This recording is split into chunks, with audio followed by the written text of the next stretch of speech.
इसके बाद हाँ, अब यहाँ से देखो आप सब्जेक्टिव प्रश्न उत्तर आएगा। अब सुनो, इसमें 7 गो ऑब्जेक्टिव सब्जेक्टिव क्वेश्चन है, उन सभी प्रश्नों का आप उत्तर बढ़िया से बाकायदे देखिए। कवि किसके बिना जगत में यह जन्म व्यर्थ मानता है? तो आप बताओगे कवि राम नाम के बिना जगत में जन्म लेना व्यर्थ मानता है। हो जाएगा ना आंसर?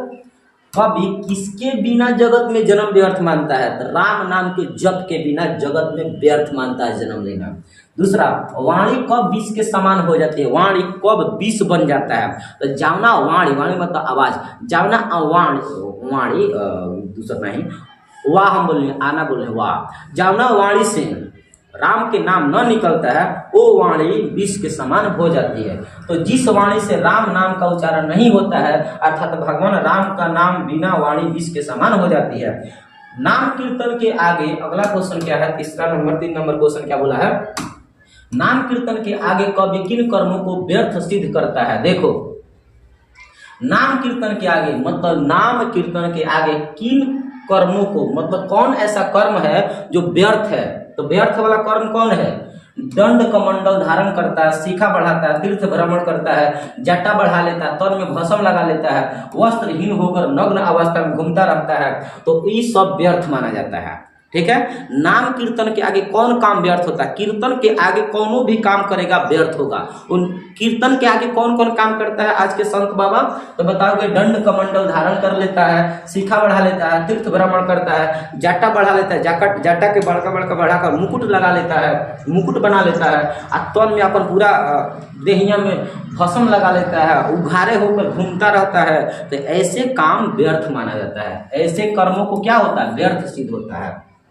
चौथा, कवि ने अपने युग में धर्म साधना की साधना, यहाँ नीचे धर्म साधना के कैसे कैसे रूप देखे हैं? तो बताओगे कवि ने अपने युग में धर्म साधना के रूप में शिखा बढ़ाना, ग्रंथों को पाठ पढ़ाना, भस्म लगाकर साधु वेश धारण करना, तीर्थ यात्रा पर जाना, दंड कमंडल धारी कर लेना, वस्त्र त्याग करके नग्न अवस्था में घूमना, ये सब रूप देखे हैं। हम लोग कौन आजकल रूप देख रहे हैं? तो आजकल हम लोग यही रूप देख रहे हैं कि दंड कमंडल कोई कर लेता है, शिखा जनेऊ बढ़ा लेता है, उघारे होकर तन में भस्म लगा लेता है, यही सब रूप हम लोग को देखने को मिलता है।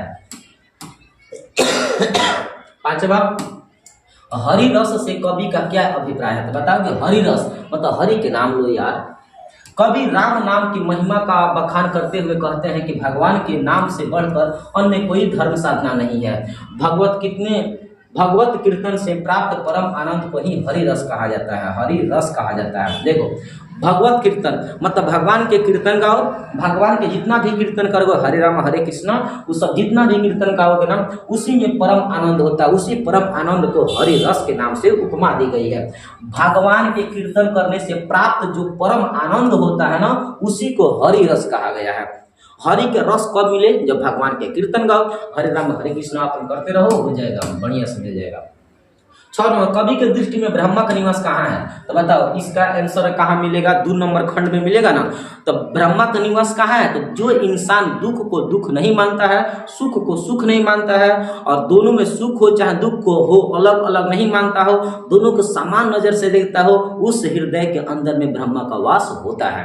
तो वही आंसर लिखा है। कवि के अनुसार जो मनुष्य दुख को दुख नहीं मानता हो, सुख को सुख नहीं मानता हो, एक समान समझता हो, मान अपमान से भयभीत नहीं होता हो, उसके हृदय में ईश्वर का वास होता है। ठीक है, अगला क्वेश्चन देखो, 7 नंबर क्वेश्चन क्या है? गुरु की कृपा से किस युक्ति की पहचान होती है? तो गुरु कहते हैं कि ब्रह्मा से साक्षात्कार करने के लिए लोभ, मोह, ईर्ष्या, द्वेष और निंदा आदि से दूर होना आवश्यक है। ब्रह्मा प्राप्ति की इसी युक्ति की पहचान गुरु की कृपा से होती है। मतलब गुरु की कृपा से क्या पहचान होला? तो गुरु की कृपा से यह पहचान होला कौन मोह माया में बा, कौन ईर्ष्या में है, कौन द्वेष में है, कौन जलनशीलता है, ये सब पहचान हो पाता है गुरु के कृपा से।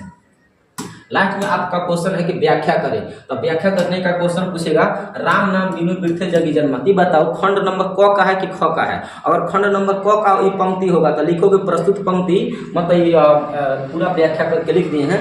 प्रस्तुत पंक्ति राम नाम बिनु बिरथे जगी जन्मा से लिया गया है, जिसका रचनाकार गुरु नानक है। इस पंक्ति के माध्यम से बताते हैं कि जो इंसान राम के नाम नहीं लेता है, उससे इस जगत में जन्म लेना पूरी तरह से व्यर्थ होता है। ठीक है, वही बातें यहाँ लिखा गया है। प्रस्तुत पंक्ति गुरु नानक द्वारा रचित राम नाम बिनु बिरथे जगी जन्मा से लिया गया है। इस पंक्ति के माध्यम से नानक ये बता रहे हैं कि जो राम नाम नहीं लेता है वह हमेशा उलझन में मरता है। इस जगत में राम का नाम न लेने से संसार में जन्म लेना व्यर्थ है। देखो, जब भी व्याख्या होगा ना तो व्याख्या करने का सिस्टम होता है, तो पहले बताना प्रस्तुत पंक्ति मतलब हेलनिया कहाँ से लिया गया है। तो प्रस्तुत पंक्ति गुरु नानक के द्वारा रचित राम नाम बिनु बिरथे जगी जन्म से लिया गया है, जिसके माध्यम से कवि का कहल चाहता है अब व्याख्या कर देना। ठीक है। 9 नंबर देखो, कंचन माटी जाने। अब बताओ, जो इंसान सोना को माटी समझता हो उस इंसान के हृदय में क्या होता है, ईश्वर के वास होता है। ये भी व्याख्या कर ही लेगा। और व्याख्या देख लो, हम ऐसे कर दिए हैं, कितना आसान भाषा की है ना कि देखोगे तो एकदम मस्त हो जाओगे। ठीक है। अब यहाँ से देखो, 1 नंबर यह क्वेश्चन देखो कितना मस्त है। हरिरस किसकी रचना है? तो हरिरस किसका है? कहाँ गया हरिरस? किसका है? घनानंद का। हरिरास बोला तो ये घनानंद का होगा। ठीक है। वाणी कब विष के समान हो जाते हैं? तो वाणी कब विष के समान हो जाते हैं? राम नाम के बिना वाणी विष के समान हो जाती है। गुरु नानक की रचना कौन है? तो गुरु नानक की रचना कौन है? तो आप बताओगे, जो नर दुख में दुख नहीं माने, यही गुरु नानक की रचना है। सिख धर्म का प्रवर्तन किसने किया? तो गुरु नानक ने किया है। गुरु नानक का जन्म कहाँ हुआ? तलवंडी में हुआ है। गुरु नानक का जन्म कहाँ हुआ? तलवंडी में हुआ है। बहुत आसान क्वेश्चन है ना, ऐसे क्वेश्चन बहुत आसानी से आप बना सकते हो। गुरु नानक का जन्म स्थान कहाँ है? तो कहाँ है उनका? नाना काना साहिबा में हुआ। तो इसका आंसर हो जाएगा डी। गुरु नानक के पिता का नाम क्या था? तो क्या नाम था? कालूचंद खत्री था उनके पिताजी। क्वेश्चन है, गुरु नानक की माता का नाम क्या है? तो माता का नाम क्या था? तृप्ता। क्या नाम था? तृप्ता होनी चाहिए। इसका सही आंसर होगा नीचे तृप्ता। तो ऑप्शन में गड़बड़ लिखा गया तृप्ता, यहाँ प होनी चाहिए, तृप्ता नाम है, तृप्ता याद रखना। ऑप्शन गलत लिखा गया है। सिख धर्म के प्रवर्तक कौन है? तो आपको पता है, सिख धर्म के जो प्रवर्तक थे ना, उनका नाम था गुरु नानक साहब। प्रवर्तक मतलब होता है कौन स्थापना किया, मतलब किसने स्थापना किया है।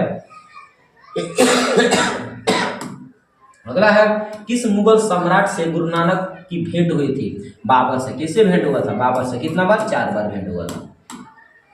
अगला देखो, गुरु नानक की रचनाओं का संग्रह किसने किया था? तो गुरु नानक के जितना भी रचना था सब के सब इकट्ठे लिखकर गुरु ग्रंथ साहिबा में अंगद साहब क्या नाम था? गुरु अर्जुन देव लिख दिए थे। कामना किताब में बाबू गुरु ग्रंथ साहिबा, उस गुरु ग्रंथ साहिबा को कब लिखा गया था? अगर आप कॉन्सेप्ट पढ़े हो तो एक बार कमेंट सेक्शन में लिखो, गुरु ग्रंथ साहिबा का रचना कब हुआ।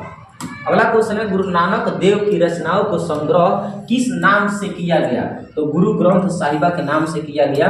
अर्जुन देव किए थे 1604 ईस्वी में। कब बाबू? 1604 ईस्वी में किए थे। अगला है, गुरु नानक की रचनाओं का संग्रह किस वर्ष हुआ? तो वही बात है, 1604 ईस्वी में हुआ था। गुरु नानक देव ने क्या कहते हुए प्राण त्याग दिए? गुरु नानक जी अपने मुख से क्या बोलते हुए प्राण को त्याग दिए? वाहिगुरु। क्या बोले थे? वाहिगुरु बोले थे, वाहिगुरु। ये सब ऑप्शन याद रखना। 15 नंबर है, नानक ने क्या बोला है? नानक देव ने जगत का सार किसे माना है? तो पूजा पाठ से। जगत के सार यही है, पूजा पाठ करते रहिए और लेकिन भक्ति भावना में डूबते रहिए, राम का नाम लेते रहिए, बस यही कीजिए। किसके बिना संसार में जन्म लेना व्यर्थ होता है? यश के बिना, तीर्थ, भगवान के नाम के बिना जगत में जन्म लेना पूरी तरह से क्या होता है? व्यर्थ होता है। अगला क्वेश्चन आपसे पूछेगा 17 नंबर, ब्रह्मा का निवास कहाँ होता है? बताओ तो ब्रह्मा का निवास कहाँ होता है? तो आप बताओगे हृदय में, मंदिर में, जंगल में, तीर्थ में, नीचे एक और हुई हृदय में। तो संत के हृदय में ब्रह्मा का वास होता है, लेकिन वही ब्रह्मा का वास होता है जो दुख को दुख नहीं मानता है। इस बात को आप याद रखना। अगला है 18 नंबर, महियल का मानक आधुनिक शब्द क्या? महियल का मतलब होता है धरती। महियल का मतलब क्या होता है? धरती होता है। क्या होता है वो? धरती। 18 के बाद 19 नंबर क्वेश्चन देखो, हरिरस किसे कहा गया है? तो हरिरस किसे कहा गया है? ब्रह्मानंद को हरिरस की संज्ञा दी गई है। अगला है 20 नंबर, गुरु नानक किस भक्ति धारा के कवि हैं? गुरु नानक की बात करते हो तो निर्गुण भक्ति धारा के कवि माने जाते हैं। कौन है बाबू? निर्गुण भक्ति धारा के। तो निर्गुण कौन होगा? ये होगा, निर्गुण हो जाएगा। 21 नंबर क्वेश्चन क्या बोला है? गुरु नानक ने प्रचार किया था, किसका प्रचार किया था? तो निर्गुण ब्रह्मा की भक्ति का। निर्गुण ब्रह्मा की भक्ति का प्रचार किए थे, मतलब निर्गुण भक्ति का। अगला क्वेश्चन हो जाएगा गुरु नानक की रचनाओं के संग्रह का क्या नाम है? तो संग्रह के नाम है गुरु ग्रंथ साहिबा। क्या नाम है? गुरु ग्रंथ साहिबा। वो आशा दीवार किसकी रचना है? तो गुरु नानक का। हाँ, गुरु नानक, डी ऑप्शन सही हो जाएगा। आशा दीवार किसकी रचना है? गुरु नानक का रचना है आशा दीवार। अगला क्वेश्चन है गुरु नानक का जन्म कब हुआ था? तो आपको पता होनी चाहिए गुरु नानक का जन्म 1469 में हुआ था। 1469 आंसर आप याद रखना।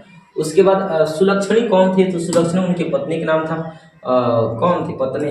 तो गुरु नानक जी की पत्नी का नाम क्या था? सुलक्षणी देवी। ओके, तृप्ता देवी उनकी माँ का नाम था। गुरु नानक के पद किस भाषा में है? तो देखो गुरु नानक के पद पंजाबी, हिंदी, ब्रज भाषा, खड़ी बोली, इन सब में लिखा गया है। हिंदी मिश्रित ब्रजभाषी, अरबी मिश्रित ब्रजभाषी, पंजाबी मिश्रित ब्रजभाषी, तमिल मिश्रित तो होगा नहीं, पंजाबी मिश्रित है, पंजाब मिश्रित ब्रजभाषी। आंसर हो जाएगा सी। गुरु नानक के जन्म स्थान को क्या कहते हैं? तलवंडी। तो नाना काना साहिबा भी कहते हैं, नाना काना साहिबा को ही तलवंडी कहा जाता है। नाना काना साहिब मतलब साहिब कहाँ है? तो पाकिस्तान में। कहाँ है? पाकिस्तान में।